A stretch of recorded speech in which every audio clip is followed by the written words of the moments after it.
Рамазанды мен кандай жашаймын, мен өзүмдүн жашоомдо кандай болуш керек, Рамазан менин үй бүлөмө кандай таасир бериш керек, Рамазан менин коллегияма, менин туугандарыма, мына ошонун шартты сиз түзүшүңүз керек. Үйгө, балким үй бүлөгө бала бакыраңызга эмне бериңиз, бир акча колунан карматыңыз, мына бөлмө сеники, мына коридор сеники, мына эмне сеники деп жасалгасын сен кыл деп. Ошентип баягы бир шартты биз даярдап түзүп беришибиз керек экен да Рамазанга. Рамазанга балким жеңемди алып чыгыңыз. Сюрприз болсун. Бир белек алып бериңиз. Түшүнүп атасызбы? Ар жылга күтсүн ошону. Рамазанга билбем, ошондой бир нелерди, мисалы жаш бала илгери баягы жаңы жылда берген бир оюнчук берген болсо, баягынын болондору түшүп калган, неси түшүп калган. Бирок жаңы жылда баягы аяз ата берген жаңы жылдын белеги деп ошону көтөрүп жүргөндөй, Рамазанда менин атамдын же апамдын паланчамдын неси белеги деп ошентип сыймыктанып жүрүш керек экен да. Рамазан күтүш керек экен. Рамазан менен биз кубандырып сүйүнчүлөшүбүз керек экен. Төлкө эле баягы ачкалык деген нерседен алыс кылышыбыз керек экен. Рамазанда эстесеңиздер, айылдарда ушундай нерсе болчу, аталарыбыз жетелеп алып, ифтарга алып барат. Ифтарга барсаңыз, кошунанын үйүндө, үйүнүздө жебеген тамактар бар да, самсалар бар, билбем, ошол адамда жаш балдарга кызыктуу болчу. Эртең менен сухурда өзгөчө тамактар болот. Түшүнүп атасыздарбы? Демек ким эмнени жакштырган болсо, жакшы көргөн болсо, ошол жагы менен жакындашышыңыз керек дегендей Рамазанда. Рамазанда ушундай кубаныч болуш керек экен. Бүгүндөн калбай эмне кылышыбыз керек, баягы пландашыбыз керек экен Рамазан. Элестетиңиздер, эгерде жеңемди аласыз, Өскөн агай, магазинге барасыз, айтасыз, Рамазандын 1-2 күн калды, же 1 күн калды, же Рамазан 1-чи күнү билбейм. Бир правда кылалы. Кымбат болсо болсун. Болсун дедиңиз. Кайсы магазинге барасыздар? Балким Глобусқа барасыз, балким Азияга барасыз, балким Бимарга барасыз. Бимарга барасыз. Кымбат, жакшы, сапаттуу. Анан баягы мен түртүп жөнөйсүз, давай сал дейсиз. Нелер салат? Кымбат колбасалар салат, нелер салат. Анан салгандан кийин келем, ушуну чыныгы бир муктаж бийликке алып баралы. Ушуну. Bir жылы 365 күн болсо, bir күн, bir продуктаны. Өзүңүзгө жакшы көргөн нерсени, тандатпас да, жеңеме тандасаңыз башкача тандайт, өзүңүз тандасаңыз бар. Копал бир сөз айтайын. Бумага алсаңыздан сиз арзаныраагын аласыз, ал тазараагын алат, агыраагын алат дегенде. Мына ошентип туруп, Рамазандын 1-2 күнү жакшы бир меме кылып туруп, продукт кылып туруп, азык-түлүк кылып туруп, бир муктаж үй бүлө алып барсаңыз кандай сонун болот. Өзүңө жакшы көргөн нерсени башкага көрмөйүнчө ыйманың толук болбойт дейт пайгамбар саллаллаху алейхи вассалам. Бир жолу. Эми ошол, мына элестетиңиздер, биз ошто турабыз да. Телефон чалсаңыз, сизге мына чайкана сону кылып тамак даярдап коет. Жадасыз үйүңүзгө алып келип коет. Бир 2 килограмм заказ бердиңиз, продукттан баянтып алдыңыз. Бир эле үй бүлө, мен сизге 10 үй бүлө деген жок, бир үй бүлө. Балким алыс бир адам болбосун, өзүңүздүн айланаңызда жакындар болушу мүмкүн, бирок чыныгы бир муктаж болсун.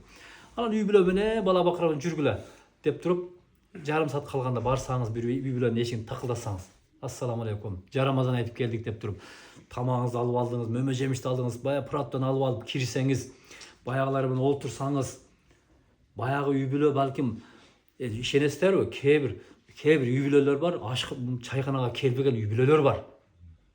Кээ бир үй бүлөлөр бар, тойканага такыр кирбеген үй бүлөлөр бар.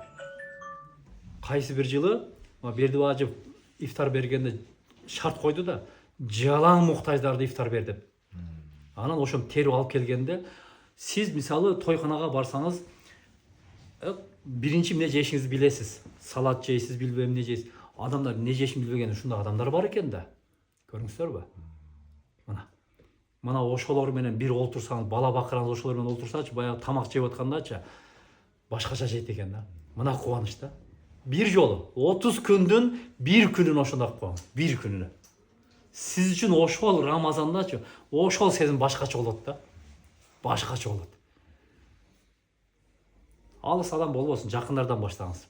Бирок чыныгы бир муктаж болсун. Сиздин бир тууганыңыз бар. Атаңыз, апаңыз бир болгон бир тууганыңыз бар. Балким 10 жылдардан бери катташпаган бир тууганыңыз бар. Мына ошол сиздин үчүн ушул Рамазан бир мүмкүнчүлүк. Ошол проектаны алыңыз. Бул муктаж дебей, бир тууганыңыз бир зыярат кылып коеюн деп барыңыз. Эгерде ошол тамакты бир дасторконго коюп бир тууганыңыз менен жей албасаңыз, сиздин Рамазаныңыз каякта калды дегенде. Тамак кылып туруп чакырыңыз кошунаңызды. Канча убакыттардан бери катташпаган кошуналар бар. Же үйгө кирбегендер бар. Илгери кире берчү да, ассаламу алейкум деп кире берет. Азыр кирбейт азыр. Же чакырбайсыз дегенде. Мына. Илгери бир алыстан бир конок келип калса, кошунан сөз чакырасыз. Келсин. Үйгө конок келди. Эмне бир чыны чай тамак жейт. Азыр эмне кылып калдык? Төгүп сал дейбиз. Ага бергенден көрө төгүп сал дейбиз. Ага бергенден көрө ит жесин. Көрүңүздөр, демек Рамазанды ушундай өткөрүшүбүз керек экен. Кайра айтам. Анын сухуру, ифтары бул жөнөкөй нерсе эмес да. Жөнөкөй нерсе эмес. Мунун артында чоң сырлар катылып жатат. Ошону бөлүшүбүз керек. Ифтарга жетише албасаңыз, ифтарда эми аяка чакырды, бияка анда сухур турат. Кошунаңыз чакырсаңыз керек кылат. Жеңе эле баягы тамак даярдап берсе, сухурга. Кошунан чакырсаң дароо келет. Жада калса пробка жок. 5 мүнөттө жетип келет машинасы менен. Ошентип Рамазанды эмне кылалы, урматтуу ажекелер, жакшы өткөрөлү. Ушундай өткөрөлү. Рамазанды узаткан мезгилде, мындай айтканда, Рамазандан биз ыраазы болуп, Рамазан бизден ыраазы болуп, ошону узатышыбыз керек экен. Бир нерсе айтайын. Пайгамбар саллаллаху алейхи вассалам көз жумганда пайгамбарсыз жашоонун элестете албаган сахабалар ушундай кыйналат экен.